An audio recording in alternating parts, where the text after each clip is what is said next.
नमस्कार मित्रों, मैं आपका दोस्त, आपका हमसफ़र संतोष रेणु यादव। सबसे पहले आप सबको कोटि कोटि धन्यवाद। जो लोग मेरे बीमार होने के बाद, कोरोना पॉजिटिव हो जाने के बाद हमारे लिए मिन्नतें किए, हमारे लिए दुआ किए, आशीर्वाद, हमारे लिए प्रार्थना किए।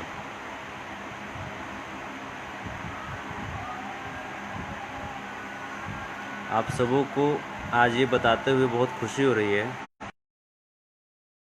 कि आज अभी करीब आधा घंटा पहले मेरा कोरोना का दोनों रिपोर्ट आ गया और दोनों रिपोर्ट आप सबकी दुआओं के बदौलत नेगेटिव आया है।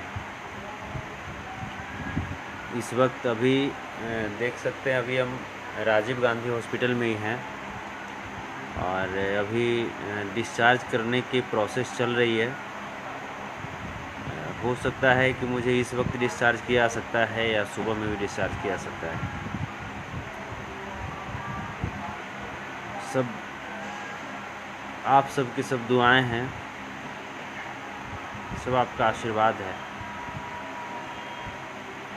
और मैं क्या कहूँ, और भी हमारे मित्र हैं, मेरे भाई हैं, उन लोगों का दोबारा भी टेस्ट हुआ, मेरे साथ ही हुआ, उन लोगों का पॉजिटिव आ गया है फिर से। उनके लिए भी आप सब दुआ कीजिए कि वो बेचारे फिर से नेगेटिव आ जाएं और जितना जल्दी हो सके इस भयंकर बीमारी से निजात पाएं, इस पे फतह हासिल करें। विशेष बात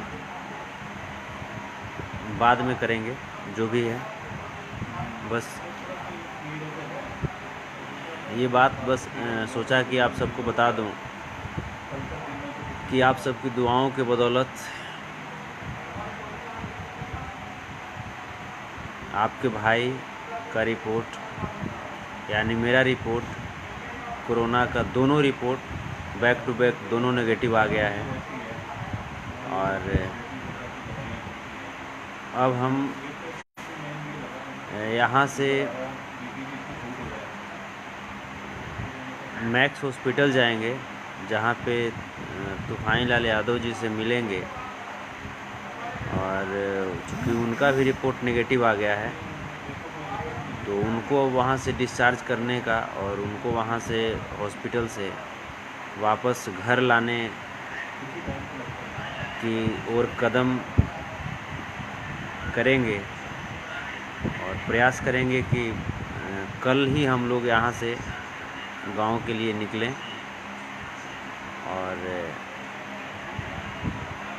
बस आप सब की बस दुआ, यूं ही सभी हमारे जितने भी कोरोना पॉजिटिव मेरे भाई हैं, मेरे दोस्त हैं, मेरे अभिभावक हैं, जितने भी हैं, सब लोग बस अच्छे हो जाएं, जितना जल्दी अच्छे हो जाएं। ये देखिए मेरे भाई सामने, ये देखिए, ये लेटे हुए हैं, ये विजय भाई हैं। और आज विजय भाई हाँ, ये विजय भाई हैं। और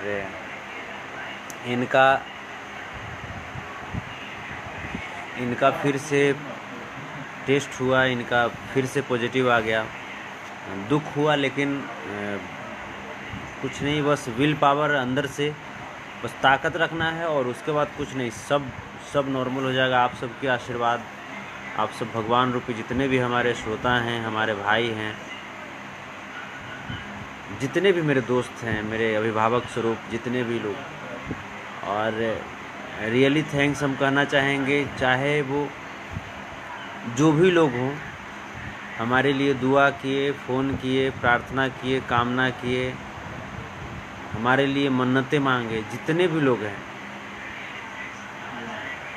अभी बहुत ही भावुकता भरा पल है मेरे लिए। जिस दिन पॉजिटिव आया था तो मेरी मम्मी कि हालत क्या हो गई थी, मेरी वाइफ की हालत, पापा की हालत, और जितने भी लोग हैं रियली आप सब भी बहुत आप सब भी प्रेशर में थे, मानसिक तनाव में थे। लेकिन बस आप सब की दुआएं खाली नहीं जाती, माता पिता के आशीर्वाद खाली नहीं जाती, और कुछ नहीं है, बस आप सब डट कर के इसका सामना करेंगे। जितने भी लोग हैं यहाँ से, बहुत लोग जो बुजुर्ग हैं, अभी देखिए ये जो हैं, ये अभी जो बैठे हुए हैं, ये अभी आए हैं, ये भी कोरोना पॉजिटिव हैं। और भाई लिखे हैं, आप ग्रेट हैं, इतनी मुश्किल के बाद भी तूफानी जी के साथ खड़े हैं ये लिए। नहीं देखिए, होता क्या है ना कि मुश्किल वो तो ज़िंदगी में आते रहेंगे। मुश्किल ज़िंदगी के मुश्किल के आगे मैं अगर अपने सिद्धांत को छोड़ दूं तो फिर मुश्किल से डर करके कहाँ भागेंगे। और कोई भी चुनौती, कोई भी मुश्किल इतना मजबूत नहीं होता जो हमारे सिद्धांत को तोड़ दे। बहुत होगा तो यही होगा ना कि बहुत होगा तो क्या होगा। मैं हर वक्त, जैसे बहुत सारे लोग इस चीज़ को कहते रहते हैं कि आप ये कि वो कि, नहीं, ऐसा कुछ नहीं होता है। बहुत सारे लोग सोचते हैं कि मैं तूफानी जी के पास आया, मैंने तूफानी जी के लिए ये किया वो किया, तब मुझे कोरोना हो गया। दोस्त ऐसा कुछ नहीं है। मैं घर पे भी रहता तो कोरोना हो जाता, होना होता तो हो जाता। अब ये तो संजोग की बात है कि मैं यहाँ पे था तो हो गया। इसमें ऐसी कुछ बातें नहीं है। बस अपना जो सिद्धांत है, आप अपना सिद्धांत करते रहिए। ऊपर वाले की जो इच्छा होगी, ऊपर वाले करते रहेंगे। अब यहाँ से मैं डर कर के मैं भाग जाऊँ, मैं घर भाग जाऊँ, तो हो सकता है रास्ते में जाऊँगा, रास्ते में मुझे दिक्कत हो जाए। तो ज़िंदगी का कोई ठिकाना नहीं है। बस अपने लेवल पे जो हो सकती है, जो भी अच्छा हो सकता है कार्य, जो आपके आत्मा को, आपके हृदय को खुश करे, वो कार्य करनी चाहिए। और मैं यहाँ पे आया था तूफानी जी को लेकर के, उनको लेकर के जाऊँगा। और आप सबके आशीर्वाद के बीच वो भी बहुत अच्छे हो गए हैं। और रियली हमसे ज़्यादा अभी भी उनके लिए दुआओं की ज़रूरत है। उनको दुआ कीजिए, क्योंकि हम तो पहले से भी बोल रहे थे कि हम स्वस्थ व्यक्ति थे। ठीक है, कोरोना अटैक किया, लेकिन हम स्वस्थ व्यक्ति थे। क्या बिगाड़ पाता कोरोना। और आप सबकी दुआओं के आगे कोरोना कुछ काम करेगा। मैं तो पहले भी बोला था कि चाइनीज़ देखते हैं, चाइनीज़ खिलौने में कोई ताकत नहीं होता, चाइनीज़ इंस्ट्रूमेंट में कोई ताकत नहीं होता। फिर ये चाइनीज़ वायरस क्या बिगाड़ पाएगा इस इंडियन करेजा को, इस इंडियन बॉडी को। हाँ, बिगाड़ता कब बिगाड़ता, जब हम डर जाएंगे। जब हम डर जाएंगे कि नहीं मेरे पे कोरोना हो गया, ये हो गया, वो हो गया, अपनी जब आत्मविश्वास खो देंगे, तब ये कोरोना हावी हो जाएगा और चाइनीज़ भारतीय शरीर को, भारतीय मिट्टी को हरा देगा। और डट करके सामना करेंगे। सीधा कुछ करना ही नहीं है। जब कोरोना हुआ, सीधा अपने आप को ये समझिए कि कुछ हुआ ही नहीं मुझे। सतर्क रहिए, सतर्क रहना ज़रूरी है। सतर्क रहना क्यों ज़रूरी है कि ताकि हमसे मेरे को हो गया, इसका मतलब ये नहीं कि हमसे समाज में फैले, किसी दूसरे को दे दे। नहीं, कोरोना हुआ, वहाँ पे आप हिंदुस्तान के बारे में सोचिए, देशभक्ति सोचिए। मैं हमेशा अपने दिमाग में, जिस वक्त मुझे कोरोना हुआ था, बाय गॉड मैं बता रहा हूँ आपको कि मेरे दिमाग में क्या क्या चल रहा था। जिस वक्त मेरे में कोरोना हुआ, मैं उस वक्त अपने आप को एक इंडियन सोल्जर्स की तरह बिहेव करने लगा। अपने आप को, मेरे अंदर कमिटमेंट वो चीज़ आने लगी कि जिस प्रकार से हमारे सेना, हमारे जो सरहद पर रहने वाले हमारे, या देश के अंदर भी जो कार्य कर रहे हैं, वो लोग जिस तरीके से सरहद पे रहते हैं और बॉर्डर पे, उनको पता है कि बॉर्डर खतरा से खाली नहीं होता, फिर भी वहाँ पे मुस्कुराते हुए रहते हैं और हर वक्त अपने देश के बारे में सोचते रहते हैं। मैं बस वही चीज़ें सोचा, और हर वक्त मैं सामने से मेरे सामने मौत दिखाई देता था, लेकिन डरता नहीं था मैं। आना होगा आएगा, आना होगा आएगा, एक दिन सबको जाना है, डरना क्या है उससे। ये चीज़ है ना कि अगर आया है ऐसी संक्रामक बीमारी मेरे शरीर में, तो मेरे अंदर वो देशभक्ति होनी चाहिए कि मेरे में आया है ना तो सिर्फ तुमको मेरे ही में रहना है, हम कहीं तुमको जाने नहीं देंगे। खुद से ये कमिटमेंट कीजिए कि सबसे पहले तो ऊपर वाले से कामना कि किसी को ना हो इस तरह की भयावह बीमारी, किसी को ना हो। तो ऐसी बीमारी आप समझ सकते हैं कि जिस बीमारी में अगर किसी तरह की अनहोनी घटना हो जाए तो उसका बॉडी परिवार तक को नहीं मिलता। आप समझ सकते हैं कितनी बड़ी भयावह बीमारी है और कितना टेंशन होता है। लेकिन बस अपने आप को कॉन्फिडेंस में रखिए, कुछ नहीं होगा। कॉन्फिडेंस में रखिएगा, उसके साथ फाइट कीजिए, लड़िए उसके साथ, क्या बिगाड़ लेगा कोरोना। और जितने भी लोग हैं, आप सबकी जो दुआएं हैं ना, आप सब जो फ़ोन करते थे, वो मेरे लिए बहुत संजीवनी बूटी की तरह काम किया। क्योंकि शुरुआती अवस्था में मैं काफ़ी नर्वस हो गया था, मैं हंस करके बात करता था। इसका मतलब ये नहीं था कि मैं टेंशन में नहीं था, मैं बहुत टेंशन में था। सबको डर लगता है, लेकिन ये चलते कि हमको पता था कि अब करना क्या है, जब हो गया तो हो गया। तो बस यही चीज़ें हैं, और घबराना नहीं है। जिनको भी अगर हो भी गया है कोरोना, अगर कोरोना पीड़ित हैं आप, तो घबराइए नहीं। जिस तरीके से हम फाइट करके वापस निकले हैं, आप मेरी बात मानिए, आप भी फाइट करके निकलेंगे और हमसे बेहतर तरीके से निकलेंगे आप। बुज़ुर्ग हों, मैंने बुज़ुर्ग को भी नेगेटिव होते हुए देखा है। यहाँ से 70 साल की अम्मा को भी मैंने देखा नेगेटिव होते हुए। तो घबराने की बात नहीं है। जो सतर्कता नहीं निभाए, तो मैंने 25 साल के लड़के को भी मौत के मुंह में जाते हुए देखा है। तो सतर्कता यदि नहीं निभाए, सोशल डिस्टेंस ज़रूरी है, लॉकडाउन का रियल में पालन कीजिए, लॉकडाउन का रियल में पालन कीजिए। वो किसी और के लिए नहीं, हम सब के लिए ज़रूरी है, अपने लिए ज़रूरी है, परिवार के लिए ज़रूरी है। चलिए, बस लव यू आप सबको। जितने भी लोग, चाहे वो प्रशांत बाबू हों, चाहे वो जहानाबाद के पूर्व सांसद डॉक्टर अरुण बाबू हों, चाहे वो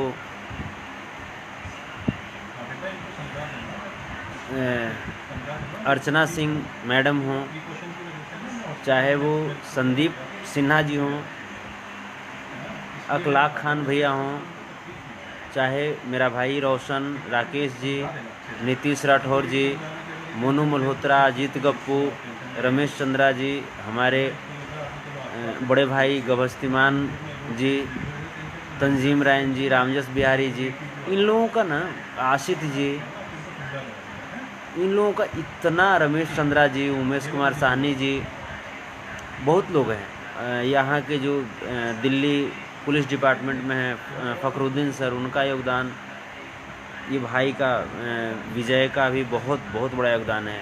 भाई हर वक्त मुझे बूस्ट अप करते रहते थे। साहिल, साइन, राहुल, विजय, शक्ति, सब लोगों का योगदान है बहुत, रियली। हमारे दिलीप खाटेकर भैया, दयानंद भैया, बहुत बहुत सारे नाम हैं जिनका कॉल आते रहता था, बहुत सारे नाम हैं। आया, उन्होंने दुआएं की हमारे लिए, रियली दिल से थैंक यू। और अब तो मैं कोरोना नेगेटिव हो चुका हूँ, रिलैक्स की बात है। मैं अभी भी जितने भी जनप्रतिनिधि लोग हैं उनसे मैं यही कहना चाहता हूँ कि मैंने वो फीलिंग्स जिया है। अगर आपके शहर में, आपके क्षेत्र में अगर कोई कोरोना पॉजिटिव हो गया है तो उसकी फीलिंग्स को मैं समझ सकता हूँ। प्लीज़ कम से कम उसे फ़ोन करके साहस ज़रूर दीजिए, हिम्मत ज़रूर दीजिए, क्योंकि वो भी हमारे जैसे, आपके जैसे, हमारे ही समाज का लड़का है, चाहे वो किसी जाति से हो, किसी धर्म से हो। और एक बात मैं कहना चाहूँगा, कोरोना नेगेटिव हो गया हूँ, मैं दिल्ली सरकार से, बिहार सरकार से मैं कहना चाहूँगा, दिल्ली सरकार की मेरे ऊपर बहुत बड़ी कर्ज है। दिल्ली सरकार इस भयावह बीमारी में हमको इलाज कराई। अलग बात है उस समय कुछ थी कठिनाई वाली वक्त जहाँ पे लापरवाही कुछ हुई, जिसके वजह से मैंने भी बहुत सारा अपशब्द कहा, बिहार सरकार को भी कहा। जहाँ जहाँ मुझे लगा कि नहीं यहाँ पे कुछ करना चाहिए वहाँ पे मैंने किया ताकि और बेहतर कुछ हो सके। तो दिल्ली सरकार की जो मदद है बहुत हुई। यहाँ अगर मैं राजीव गांधी हॉस्पिटल की बात करूँ, Rajiv Gandhi super speciality hospital Tahirpur Delhi, यहाँ की बात करूँ तो यहाँ के HOD Vikas Dogra sir, Ajit Jain sir और भी जितने भी यहाँ पे जो कोविड डिपार्टमेंट की जितनी भी टीम है मैं उनका शुक्रगुजार हूँ। और जितने भी लोग जो इस दौरान मुझे सपोर्ट किए, जितने भी लोग मुझे सपोर्ट किए, रियली सैल्यूट आप सबको। आप सबको भगवान खुश रखे और उम्मीद करते हैं कि जैसे हम जा रहे हैं यहाँ से, हम कोरोना नेगेटिव होकर के जा रहे हैं, कोरोना पे विजय हासिल करके जा रहे हैं। उम्मीद करते हैं कि मेरे सभी भाई, मेरे सभी अभिभावक यहाँ से निकलें और खुशी खुशी घर लौटें, क्योंकि घर उनका इंतज़ार कर रहा है, उनका परिवार उनका इंतज़ार कर रहा है, उनकी गलियाँ उनकी इंतज़ार कर रही हैं। अब इसके बाद एक चीज़ और मैं दिल्ली सरकार से मैं कहना चाहूँगा कि प्लाज्मा की ज़रूरत पड़ती है। शायद मुझे ऐसा मालूम हुआ है कि जो लोग कोरोना नेगेटिव हो जाते हैं उनकी प्लाज्मा से शायद 4 लोगों को नेगेटिव किया जा सकता है। तो मैं संतोष रेणु यादव, भोजपुरी सिंगर, मैं इस बात को कह रहा हूँ कि अगर मेरी प्लाज्मा की अगर ज़रूरत हो तो बेहिचक आप मुझसे संपर्क करें। मैं अपना प्लाज्मा अपने देश के लिए, अपने देशवासियों के लिए डोनेट करने के लिए तैयार हूँ।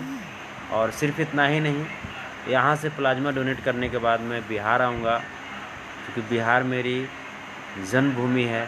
ऐसे तो पूरा हिंदुस्तान मेरी अपनी माटी है, लेकिन मैं दिल्ली में करने के बाद मैं बिहार आऊँगा। और मैं नीतीश कुमार जी से कहना चाहूँगा कि अगर बिहार में भी अगर मेरी ज़रूरत पड़े तो मैं आपको आश्वस्त मैं करना चाह रहा हूँ, नेगेटिव हो चुका हूँ। और अगर मेरी प्लाज्मा की ज़रूरत पड़े तो मैं अपने देश के लिए, अपने देशवासियों के लिए मैं अपने शरीर का एक एक कतरा न्योछावर करने के लिए तैयार हूँ। प्लाज्मा क्या बात है। तो अगर ज़रूरत अगर हो ऐसा तो मुझे बेहिचक मुझे कॉल करें, मुझसे संपर्क करें।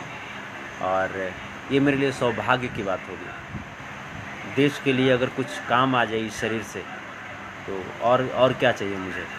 लव यू आप सबको। जय हिंद, जय भारत। आप सब अपना ख्याल रखेंगे। और जितने भी लोग, एक बार पुनः जितने भी लोग मुझे सपोर्ट किए इस बहुत बड़ी मुसीबत वाली वक्त में, रियली मैं बहुत टेंशन में था। मैं दिखाता नहीं था कि मैं टेंशन में कितना हूँ, लेकिन मैं बहुत टेंशन में था। इस वक्त जितने भी लोग सपोर्ट किए, रियली लव यू और सैल्यूट आपको। भगवान आपका यूं ही दिल बनाए रखे और आपको सुखी रखे। बहुत बहुत धन्यवाद। जय हिंद, जय भारत। आपका दोस्त, आपका भाई संतोष रेणु यादव। Love you.